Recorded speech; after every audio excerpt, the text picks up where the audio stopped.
Good morning. Are you a musician trying to make a name for yourself? Back when I was first starting out, I would take any gig, like as long as it was paying. Like I would do anything for money. Anything. Musically. Today we're going to be addressing why that probably wasn't a very good idea and what kind of gigs you should try to avoid.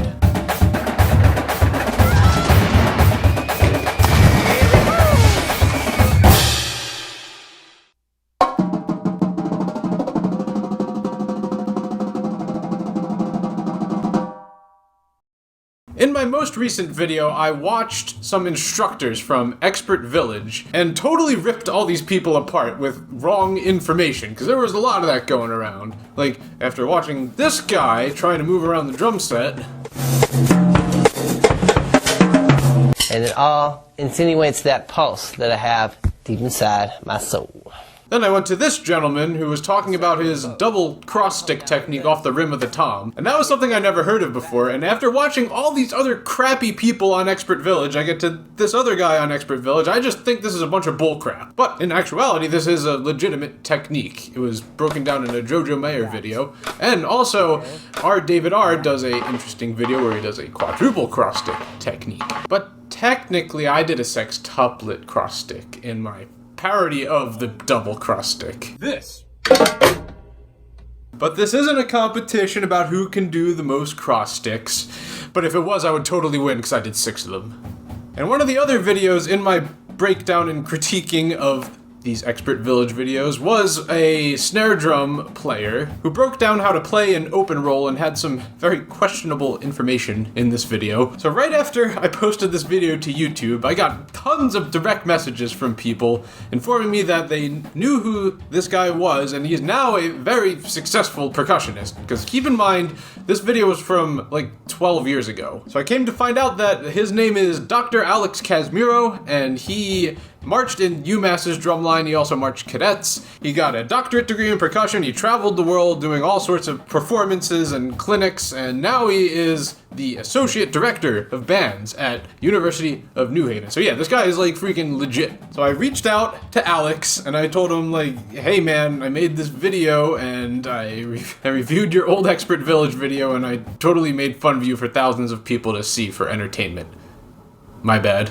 Cause like the last thing I want to do on this channel is like tarnish somebody's name who has like worked really hard to get to where they are and has made a positive impact in the percussive community. So consider this a drummer redemption. The first one of EMCProductions, drummer redemption.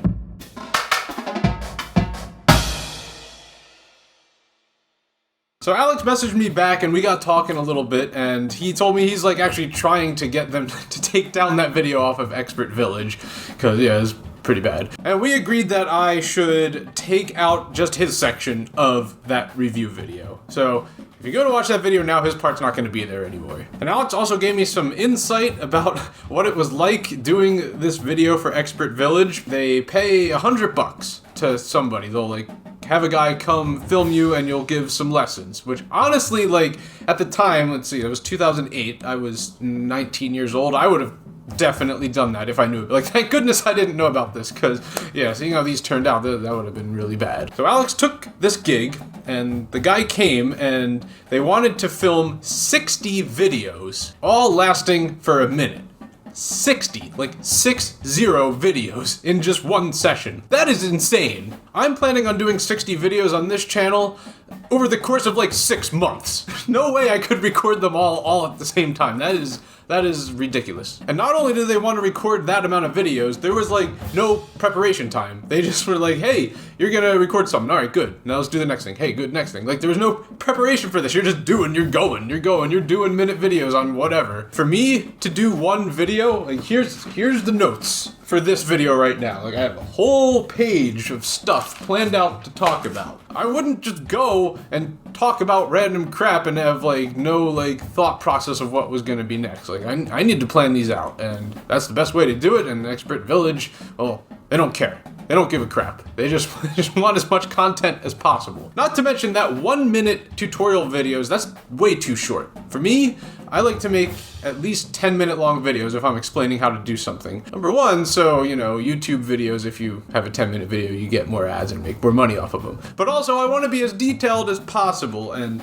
make sure that everything is thorough. And also, Alex said he was feeling very sick that day, so nothing was really in his favor. Like, nothing was gonna set him up for success for this video, which explains why it didn't go very well and there was some questionable information in there. And that just really sucked that Alex was thrown into that kind of a position where not only was he set up for failure with the actual video, but he is lumped in with other instructors like this guy. So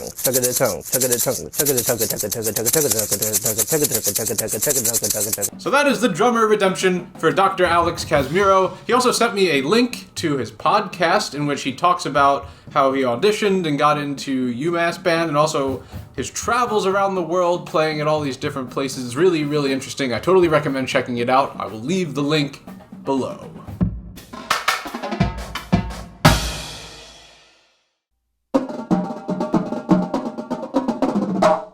So I've been fortunate enough in my career as a musician. I haven't really had any gigs that would have potentially wrecked my reputation. However, there was one gig I took that it did impact me negatively, and this was a writing gig, actually. This was a school I actually taught the year prior, and I got a better high-paying job at a different school, but I wanted to still stay involved with this other school. I didn't want to ditch them completely, so I decided, hey, why don't I write the front ensemble parts for you guys? And the band director was like, sure, you did a good job last year. So I wrote the front ensemble book, and I put a lot of effort into my writing. I wrote very detailed, exact instructions on how to do everything. I wrote some very basic four mallet parts, and I also put in how to hold four mallets the proper way. Because I don't know what kind of teacher they're getting for this front. It could be someone who has no idea what they're doing. This is when I started marching in a competitive WGI ensemble, and we had one of our first practices was at the same time as the end of the marching band season. And the director of this ensemble, he comes up to me and pulls me out of rehearsal.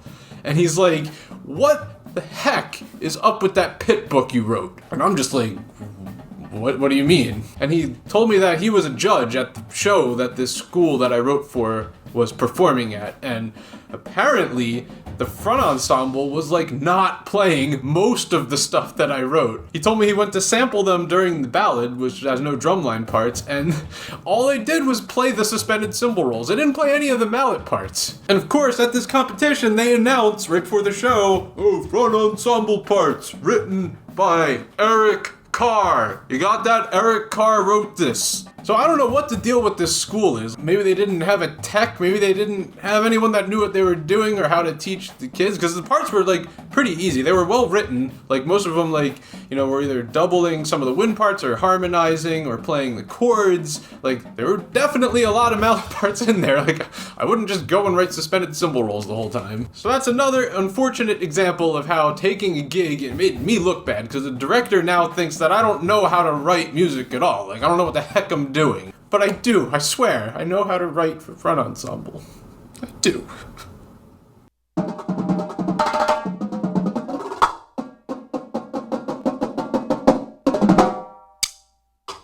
So an interesting article I found about this topic is written by Adam Small, and it's called "Saying No Will Help Your Music Career. No, Seriously." And in this article, he talks about some examples on things that may happen to professional musicians and what kind of gigs you might want to avoid, what kind of issues you might run into, how to handle them. It's really some really good stuff. I will link this in the description as well. So one of the examples, I'm gonna read this one for you guys, is John Doe was the first guy who ever hired you for a paying gig. He's been your mentor for years, and you still play tip jar gigs with him once a week at a local bar. The problem is that each gig requires 3 rehearsals due to the rotating band members because of the low pay. And he constantly adds new material, which takes time to learn. That's a thing, with professional music. People don't always think about this. We should be getting paid to rehearse. This is not charity work here. This is taking time out of our day to go and get this together. Because some of the best gigs I've been on are things that we don't rehearse for. You just go there, you do the thing, everyone's professional, it's fine, it's great, everyone has a good time, and then you leave and you get paid for that. Personally, I'm not gonna ever take a gig that does unpaid rehearsals. That is some bullcrap, so just take that for what it's worth. Although you only make $35 on each of these gigs, 4 hours each, and have to attend 3 rehearsals prior, combined 12 hours, he's your friend and you don't want to let him down. Let's do some math on that. Okay, so you made $35 and you practiced for 12 hours. You made $2.92 per hour. That is horrible. That is, oh my goodness. You might as well just get a minimum wage job and get paid a lot more. Unfortunately, this situation has led to you losing out on better paying gig opportunities due to the large amount of time it consumes. With 1 gig, 3 rehearsals per week, it's starting to seriously hamper your potential. So what do you do? Okay, the obvious answer is you stop it. Knock that off. But that's not going to be so easy. Like, this guy is his mentor, his friend, his teacher. You can't let your teacher down, can you? Yes. Yes, you can. Like, tell that guy to go do something to himself. I almost said something naughty. But that's part of being a professional musician. Like, you gotta, look out for number 1 sometimes. You know what I'm saying? Like, don't let other people hold you back.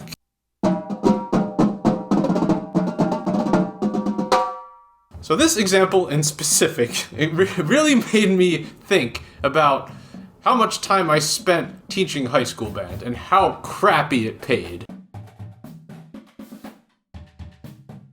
In my first year teaching, not only did I teach, I also wrote for the percussion section at this school, and I went to a band camp. I made $600 total for this whole season. The most money I ever made teaching / writing / band camping was $2,400. So I did some math here.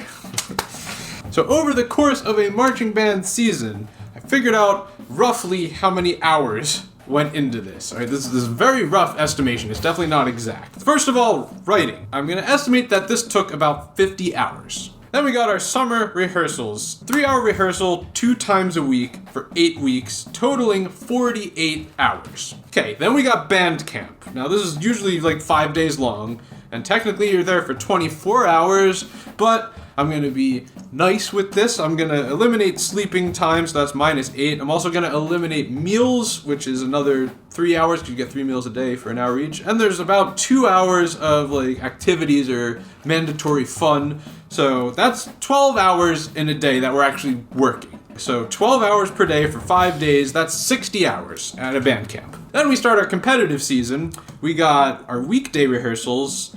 You're gonna do 3-hour rehearsals 2 times a week for 8 weeks. That's approximately how long the season is. And that's another 48 hours. Then you got your football games. I'm gonna estimate that a football game is like 7 hours out of your day. So that's a total of 8 football games for 7 hours, totaling at 56 hours. Then, of course, the competitions, right? These are gonna be all day long. I'm gonna estimate that it's about a 12-hour work day. So there's probably going to be about 8 competitions for 12 hours each. That's 96 hours. All of that totaling to 358 hours of marching band per season, approximately. So, with that said, making $600 total in the season to work 358 hours, that comes out to $1.68 per hour. That is insane that I did that. That is ridiculous. Keep in mind, minimum wage in New Jersey is $10 an hour. Now, my highest paying teaching / writing / band camping high school gig was $2,400. So that comes out to $6.70 per hour, which is still below minimum wage by a lot. I could have worked at anywhere else and got a lot more money than that. Which that's one huge reason why I stopped teaching. I'll probably make a whole separate video on all the reasons why I don't teach anymore, but that's a big one. So now, what do I do with all this time now that I don't spend 358 hours a season doing marching band? I do YouTube now.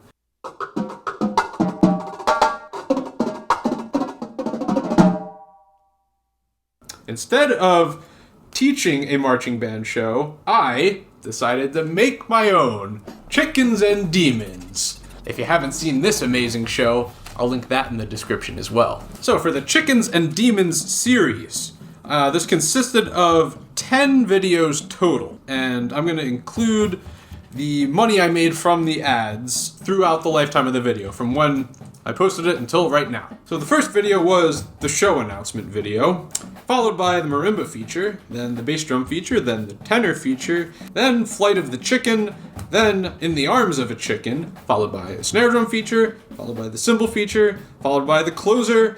Then at the end I posted the whole show, all of them combined in together with some drill transitioning them, and it turned out to be longer than 10 minutes, so I got some extra ads in there.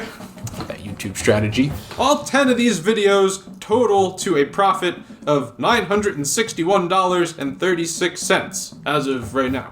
Now, I don't clock my hours for YouTube because, well, I don't have to do that. But I'm going to go ahead and estimate that I probably spent about 10 hours per video on average. Some of them took definitely a lot longer than that, some of them took less. Probably around that amount on average. So that's 10 videos total, 100 hours of work, which brings me to $9.61 per hour, which is still below minimum wage for New Jersey, but that is above minimum wage in other states. And this is a whole heck of a lot more per hour than I made teaching band. And this was a lot more fun and didn't have the frustrations of dealing with a competitive season.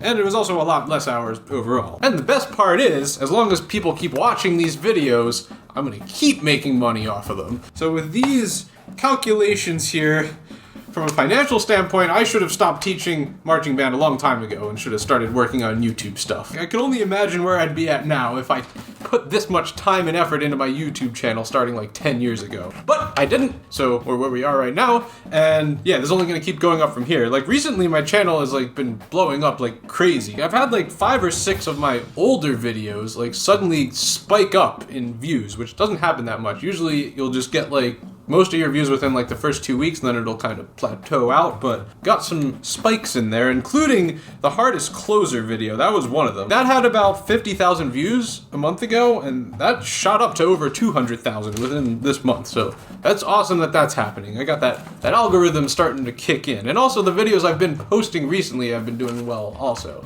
so that makes this a whole lot more exciting and fun and makes me want to make more videos. By the way, I've considered doing like a video where I just like break down like all the profits I make and show what trends are working for me on my channel. Like if that's something you guys are interested in seeing, like leave a comment and let me know. That's not really my typical kind of video, but if you're interested, maybe I'll do it.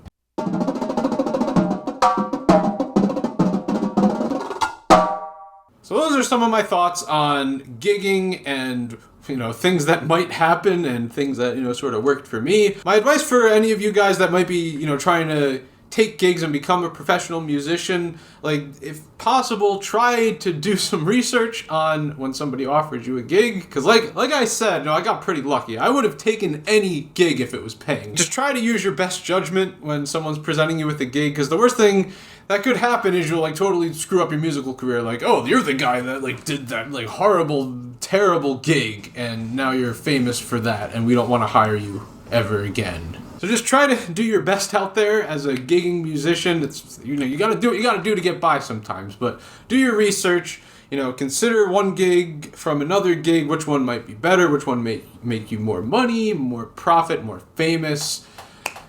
Good luck. Thanks for watching. Make sure that you click that subscribe button and ring that Liberty Bell, and also buy a custom t-shirt, such as this one.